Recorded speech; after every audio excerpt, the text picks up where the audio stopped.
Hi guys, I'm here again and it's me, Mami Ana. Welcome to my mini vlog! So yun nga, nag-i-start na talaga ako sa mga gawain ko sa tanghali pagkatulog ng aking anak. Dahil tutuyuin siya. Kaya yan, after niya matulog yan na, bakbaka na ng gawain kung ano ang mga kailangang tapusin. Katulad yan, may nagpapagawa sa akin ng nameplate, subject sticker, at ang gusto niyang design is Goju. Una nga sabi ko, sino yun? Siyempre, di ko naman yung kilala. Pero kung nasi-search naman sa Google, so why not? Lahat ng design pwede yan.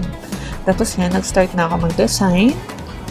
Yan, search lang talaga sa Google kung anong mga pwedeng ilagay. Yan, gamit ko nga pala is Photoshop. Tapos yan, design lang. Tapos, papacheck ko pa yan sa kanya pag ginusto niya, tsaka ko siya ipiprintan.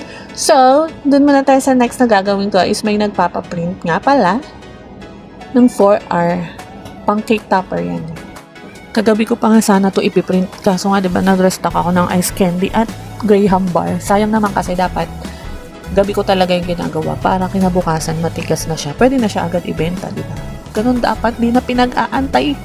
Tapos yan, pagkakat ko yan, todo cut na ako yan habang tulog pa ang aking prinsipe. Dahil mamaya-maya gigising na talaga yun. At depende pa sa mood niya kung may toyo siya o wala. Kung hindi ko pa yan magagawa, ay nakote, aabutin pa yan ng siyam-siyam dahil check ko pa kung may toyo siya o wala.